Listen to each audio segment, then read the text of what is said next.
Hi everybody, in this video we are starting with the chapter number 17, which is presenting information, and this is the chapter number 17 from Kaplan Management Accounting ACCA.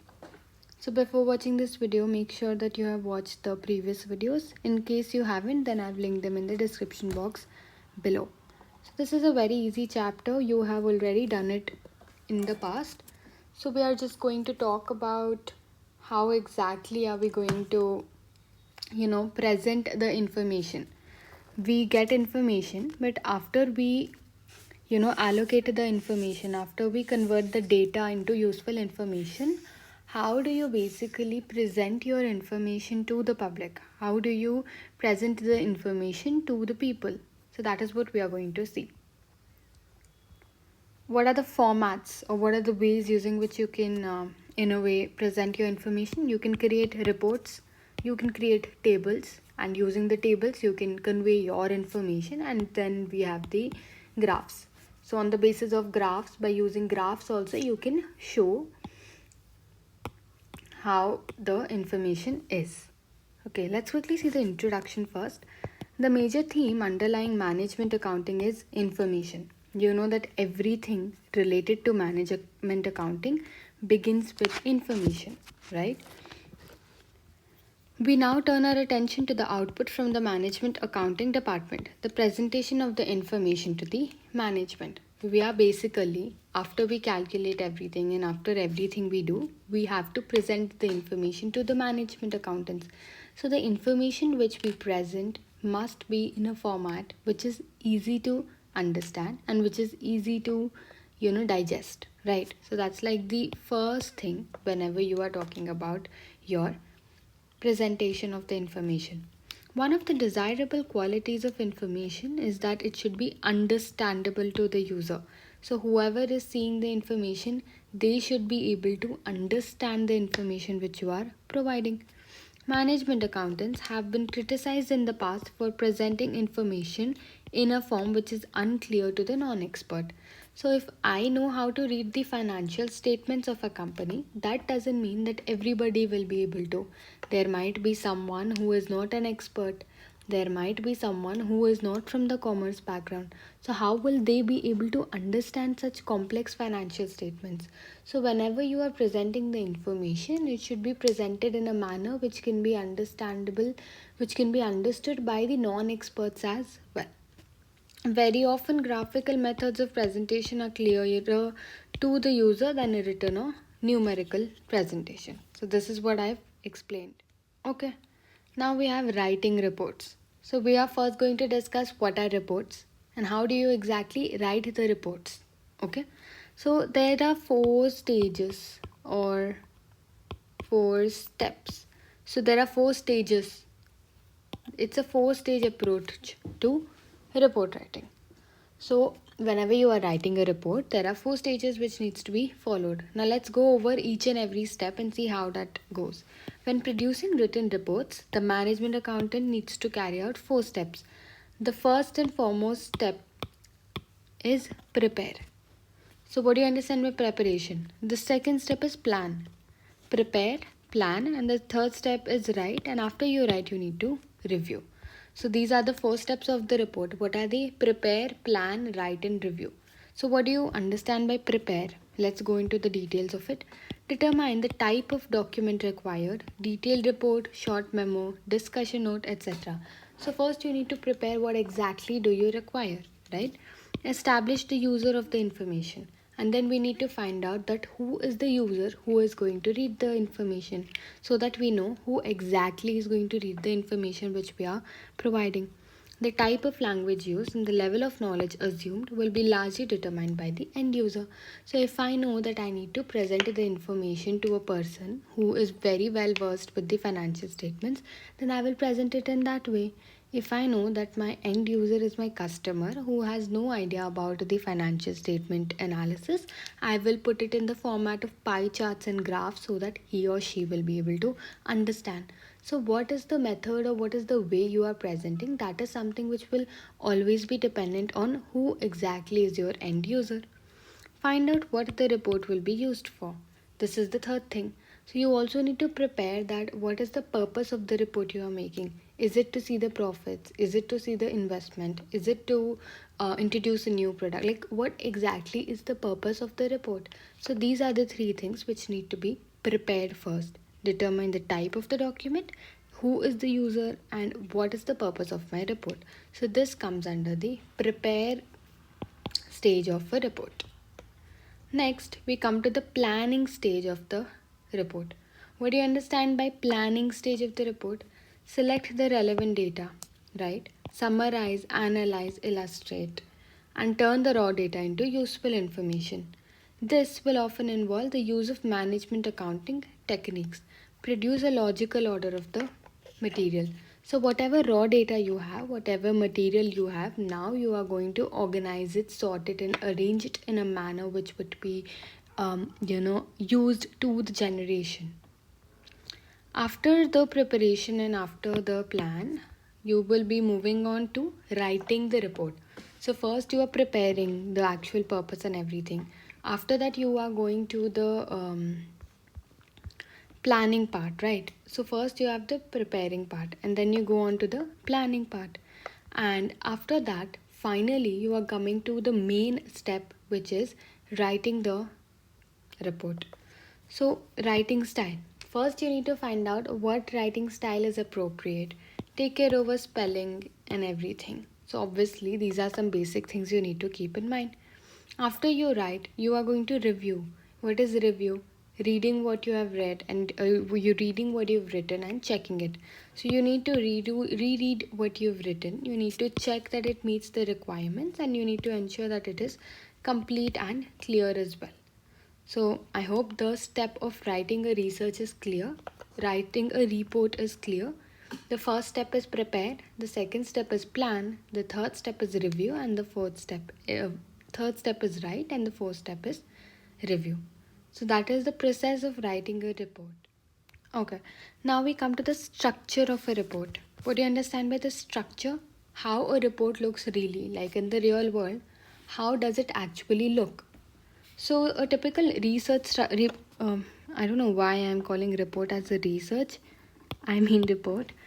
So how does a typical report structure look like? So the first thing which we have is title. Obviously that is pretty obvious. At the top of your report, show who the report is to and who it is from. So you need to first have the title of the report. So you need to know that who the report is to and from who is it from. Who has reported this, who has made it, the date and the heading. So these are some basic things which need to be there in a report, right? And then we'll be beginning with the actual introduction. When you talk about introduction, you are talking about what information was requested, the work done, and where the results and conclusions can be found. So this is basically the overview or kind of the introduction of the report. And then we have analysis. What do you understand by analysis? Presenting the information required in a series of subsections. This is the actual analysis which we are presenting to the users. And then you have the conclusion. This is basically summarizing the whole thing and concluding it and having a kind of a response to that. Where so in the conclusions you will also be including the recommendations. Like after you have reported a particular thing, after you have provided an analysis of a particular thing, what is the conclusion which you inculcate from it? So that is something which is also to be used in the conclusion. And then you have appendices. So what is appendices? Think about it. Containing detailed calculations, tables of underlying data. So whenever you are writing a report and whenever calculations are involved, to note to accounts, that is the role which it plays. What calculation has been used, what is used, all the references are to be cited, all that will be mentioned in the appendices, right? So what is the structure of a report? You have a title, you have an introduction, and then you have the actual analysis followed by the conclusion and then the appendices. Okay. Use of English. English is technically a complicated language. If you try to write lengthy complex sentences or paragraphs, it may go wrong. The single most important point to make is to make sure that the reader can understand what you're saying. So obviously whatever report you make, You need to keep in mind that there's somebody who is reading your report. It's not just you who's doing it, right? It is you are doing this for somebody. So they are the person who has to be able to understand what you're writing. So English is a technically complicated language. If you try to write lengthy complex sentences, it may go wrong. The single most important point is to make sure that the reader can understand what you're saying. Avoid excessively long sentences, avoid overlong words, do not use jargons. So, whenever you are using any acronyms, so you need to write the full form of the acronym. Take care with punctuation. So, these are some basic things which you need to follow either ways. Alright, so that was it with our report. Now we'll be beginning with something new. So it's not new, you've seen it all your life. So tables. So we use tables to explain a lot of information, right? So tabulation is the process of presenting data in the form of a table, an arrangement of rows and columns. So what is an arrangement of rows and columns? An arrangement of rows and columns is a table. The purpose of tabulation is to summarize the information and present it in a more understanding way. That's the purpose of tables, right? What do you understand by the rules of tabulation?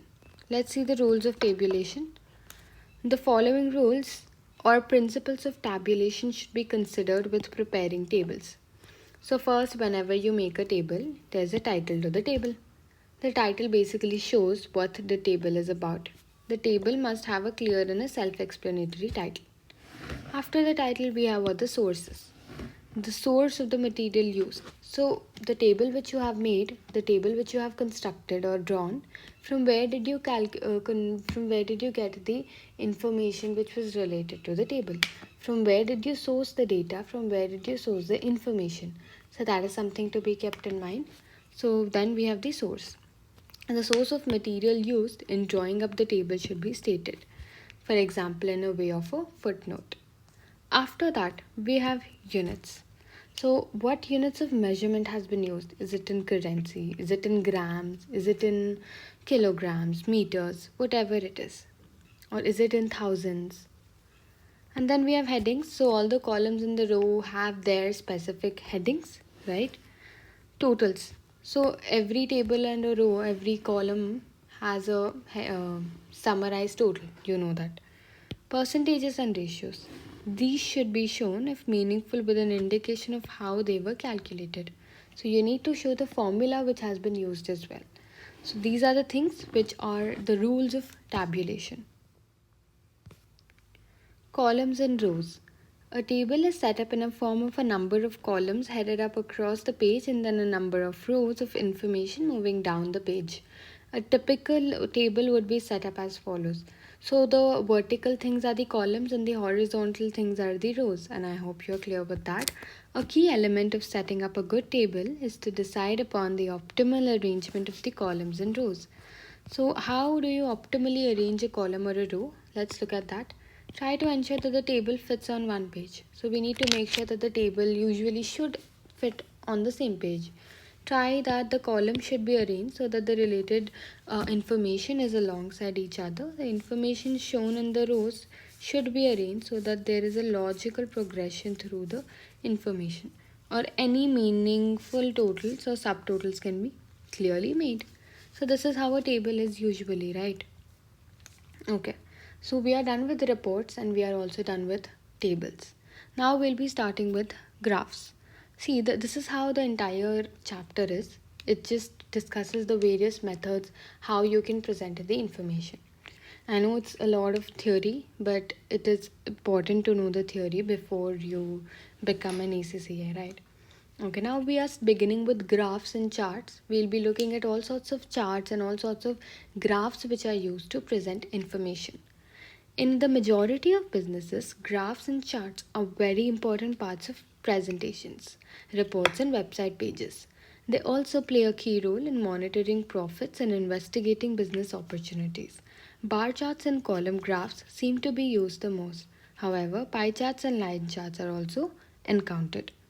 Graphs are extremely important in sales, marketing, and finance. The sales will use graphs extensively to monitor and analyze sales into volume sold over time or to compare the sales of different products.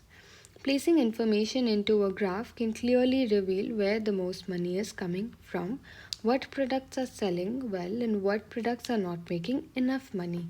So, these are the things which can be depicted in the form of graphs that would be visually easy to understand as well.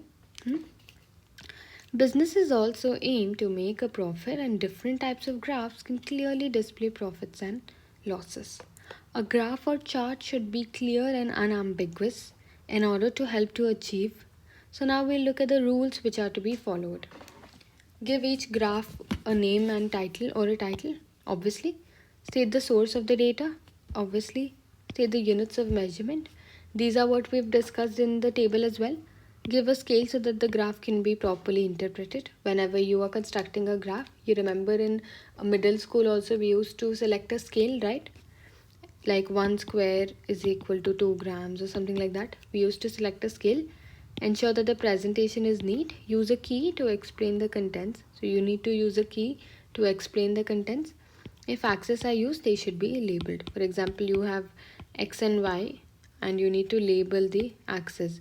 Like this is the units and this is the price. So you need to label that clearly so that the user is able to understand what exactly you have to show. These guidelines are similar to those suggested above. The types of graphs which are in your syllabus. So we'll be looking at bar charts, we'll be looking at line graphs, we'll be looking at scatter graphs and pie charts. Pretty simple, and I'm so sure that you all must have done them, but we'll still just go through them quickly. Let's begin with it. Let's see what a bar chart is now. You all know what bar chart is. You have an x-axis and a y-axis and you make bars. This is how a bar chart looks like. Let's see the theory of it. Bar charts are a type of graph that are used to display and compare the number, frequency or other measure for different discrete categories of data. Bar charts are one of the most commonly used types of graph because they are simple to create and very easy to interpret. They are also a flexible chart type, and there are several variations of the standard or simple bar chart that can be used to illustrate data in different ways. So we can make component bar charts, we can make percentage component bar charts, we can make compound or multiple bar charts. So there are different forms of bar charts as well. Bar charts are useful for displaying data that are classified into categories. So there are various bar charts and they can be classified into categories. Nominal data. You remember in the sources of data chapter, we saw what nominal and ordinal data is. In case you are not clear with it here, which that means that you haven't watched that video, so make sure that you watch that. Nominal data are categorized according to descriptive and qualitative information such as geographical area and etc. Ordinal data are similar, but the different categories can also be ranked. For example, a survey. Bar charts are also useful for displaying data that include categories with negative value because it is possible to position the bars below and above the x-axis. The chart is constructed such that a length of different bars are proportional to the size of the category that they represent. The x-axis represents the different categories and so has no scale. In order to emphasize the fact that the categories are discrete, a gap is left on the bars. The y-axis does not have a scale. The y-axis does have a scale. So now let's begin with a simple bar graph. What is a simple bar graph and how do we construct it? A simple bar chart is where only one variable is being illustrated, right? So let's look at the practical aspect. This is my x-axis, this is my y-axis. My x-axis shows the products, it's product 1, product 2, product 3, and these are the sales units. So how do you read this? In product 1, how many units were sold? You can see that. In product 2, how many units were sold? You can see that. In product 3, how many units were sold? In product 4, how many units were sold? So that's how you are going to read the bar charts. And so this is the simple bar chart. This is the example of a simple bar chart. So the bars on a simple bar chart should be of equal widths, as the height or the length of bar represents the value of the variable. So the simple bar chart is given below. So I hope you are clear with it. This is not anything new. You've been doing this from school. Now we have what a component bar chart is. So what is a component bar chart? Every bar has a particular component within it. So that is what is my component bar chart. A component bar chart is a bar chart which shows information about different subgroups of the main categories. Just a second. Alright. So how do you see that? Let's see the example of a component bar chart first. Again, we have products area 1, area 2, area 3. So every product has 3 areas, right? So you are going to see, for example, this color. This is the color, right? All the colors look just the same. Yeah. So these many sales took place in area 3 of product 1. These many sales took place in area 2 of product 1, and these many took place in area 1 of product 1. So that is how you read these. This is basically every bar is divided into more components. That is what we have been. So that is my component bar chart. So how does this help the managers? This would help the manager to analyze the progress of the sale in every particular area. So that is how it's going to help. Now we come to what a percentage component chart is. So till now we were seeing the number of units. In the y-axis, we were seeing the number of units, right? Now we are seeing the percentage in it. How much percentage of sales has taken place. But it is component, and you know what component is, right? So these are again the component bars only, but we have everything in percentage. So that is my percentage component chart. Now we have a multiple bar chart. We have a compound multiple bar chart. Let's see the example. Again, product sales, product 1, product 2, product 3, product 4. Sales in area 1, area 2, area 3. Earlier we were seeing the same 3 areas in the same bar. That was the component bar chart. Now we are again seeing the same information, but it is presented in a more multiple bar format. Instead of dividing the same thing in one bar, they have now basically divided them into 3 separate bar, or they have made multiple bars.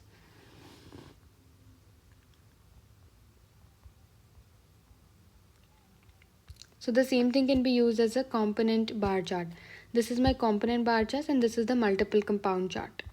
I hope that's clear. This is how a percentage component bar chart would be. This is my compound bar chart. So whenever I'm talking about compound, that would be multiple bars. Whenever I'm talking about component, that would be the same bars. I hope that's clear.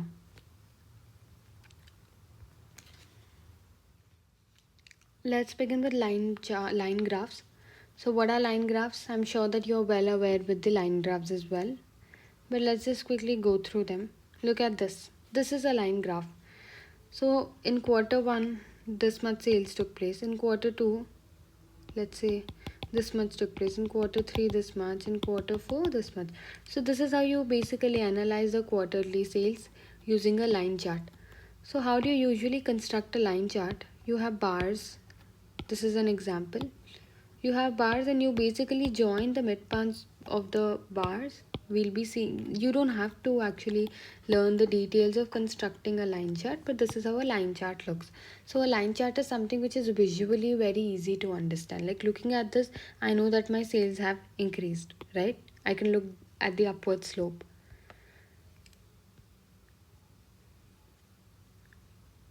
All right.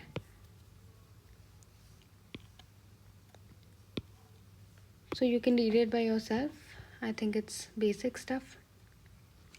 Alright, now sometimes you might want to use multiple charts, right? You might want to show multiple products. So if you want to show multiple products, you can use multiple line charts. you have quarter 1, quarter 2, quarter 3, quarter 4 here, and these are the different products and these are the sales revenue. So these are the kind of things like sales revenue, something which changes rapidly. These are the kind of things which would be best expressed as the line charts. Now this is what I was explaining, that you can combine a bar chart and a line graph. Look at this. So my bar chart talks about my sales and my line chart talks about my gross profit. So I have constructed my bar chart and I have also constructed my gross profit. So you can compare both of them together. Alright. So I'm ending this video here. Even though this is a very less component of the chapter is left, I'm ending this video here so that you can just take in all the information. In the next video, you'll be doing the scatter diagram, pie charts, and the test your understandings. Don't worry, it's very easy. Let's quickly just discuss what we've seen. So we saw what reports are. We saw the 4 stages of reports: prepare, plan, write, and review. We saw the structure of a report, right? We saw what tables are, and then we saw graphs and charts. We started with bar charts, and we know the component charts means one bar only includes all the components, and we know that compound charts would be multiple bar charts. Okay, so yeah, that's it. I'll see you in the next video. Thank you.